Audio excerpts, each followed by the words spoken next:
In the center of a dead city in northern Ukraine stands a Ferris wheel that never gave a single official ride. It was built for the opening of an amusement park, scheduled for the 1st of May, 1986, 5 days after the night everything around it stopped. This is not another video about the reactor. This is about the city next to it. 49,000 people who spent an entire spring weekend living their ordinary lives beside an open nuclear core. Because for 36 hours nobody told them. 36 hours. Keep count with me. Pripyat was not an old town that a disaster happened to. It was new, founded in 1970, built for one purpose: to house the workers of the Chernobyl nuclear power plant 3 kilometers away. It was what the Soviets called an Atomgrad, an atomic city, and it was a showcase. The average age of its residents was around 26. It had over a dozen schools and kindergartens, a hospital, a cultural palace, swimming pools, a river port, rose bushes planted by the tens of thousands. Getting assigned to Pripyat was a prize. The shops were better stocked than almost anywhere in Ukraine. The apartments were modern. The future felt close enough to touch. It was right there, humming, across the fields. The people of Pripyat were not afraid of the plant. They were proud of it. Their husbands, wives, and neighbors ran it. The state had told them Soviet reactors were so safe, you could build one on Red Square. In the spring of 1986, the city was preparing for the May Day holiday. The new amusement park was days from opening. Weddings were booked for the weekend. It was, by every account of the people who lived it, a beautiful April.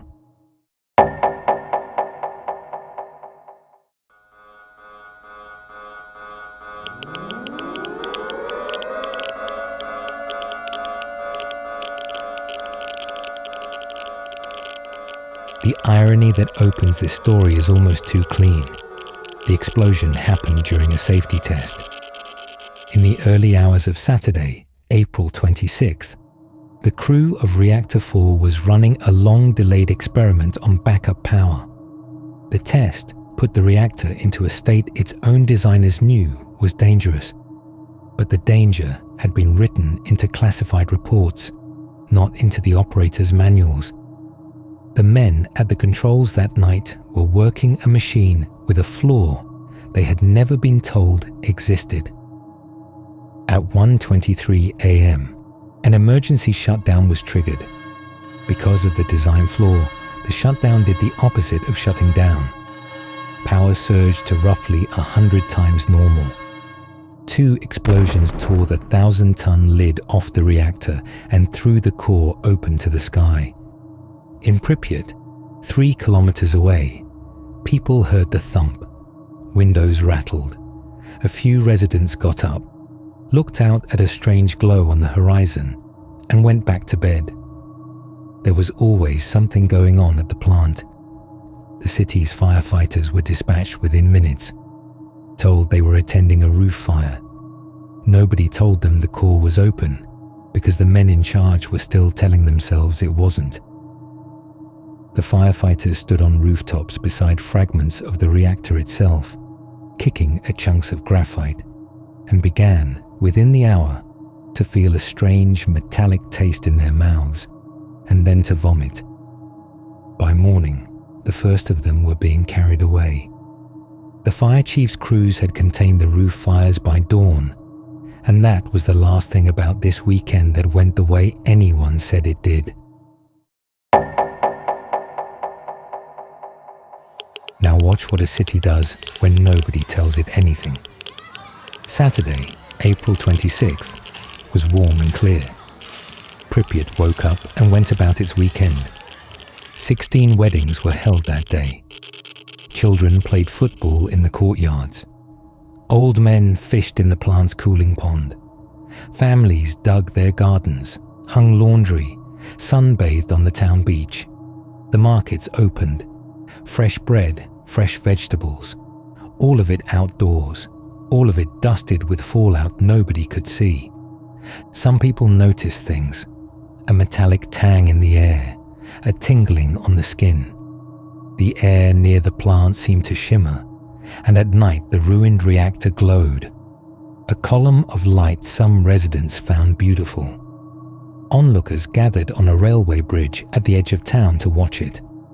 By midday, radiation levels in parts of Pripyat were thousands of times above normal. The plant's own dosimeters had maxed out their scales, so officials reported the maximum reading of the small meters, as if it were the actual number. Police sealed roads. Schools were quietly told to keep windows shut. Iodine tablets sat in warehouses, undistributed, because distributing them would mean admitting something was wrong. And the men reporting to Moscow were still insisting the reactor was intact. The city was told nothing. Not a radio announcement, not a warning to stay indoors. Children played outside until dark. That evening, a government commission of scientists arrived from Moscow, drove past the burning reactor, and understood within hours what the local officials had spent all day refusing to say out loud. The core was open, the city was being irradiated, and every hour of silence was being paid for in the bodies of 49,000 people. They argued through the night. The order finally came Sunday morning. At 1:10 on Sunday afternoon, roughly 36 hours after the explosion, a woman's voice came over the city's loudspeakers. Calm, bureaucratic, almost gentle. An unfavorable radiation situation, it said. A temporary evacuation. 3 days, it suggested. Take your documents and a little food. The buses will be at your door. 1,100 buses had been staged on the highway outside town since the night before, waiting on the argument in the committee room to end. The people of Pripyat did exactly what calm, trusting citizens do. They packed for 3 days. They left the photo albums, the wedding dresses, the savings hidden in mattresses, the pets. You were not allowed to bring the pets. In under 4 hours, a city of 49,000 people emptied. 3 days became forever. None of them ever lived there again. The evacuation itself was executed almost flawlessly, fast, orderly, complete. That's the detail that should stay with you.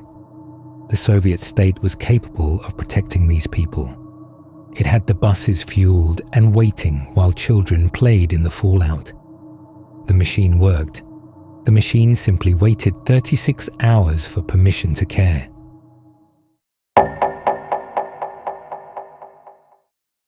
The amusement park never held its opening day. By some accounts, the Ferris wheel turned briefly that final weekend. One last small pleasure offered to a city that hadn't been told why it should be afraid. Then the buses came, and it stopped. Pripyat is still there. It sits inside an exclusion zone roughly the size of a small country, patrolled and silent, its rose bushes gone wild, its apartment blocks slowly being taken apart by birch trees. The reactor that killed it is entombed under a steel arch built by 40 countries. The firefighters from Chapter 2 are buried in Moscow, in coffins lined with zinc, and the wheel still stands, repainted by rust, photographed by strangers, the most famous amusement ride on Earth, and it never officially ran. The lesson of Pripyat is not that the atom is dangerous.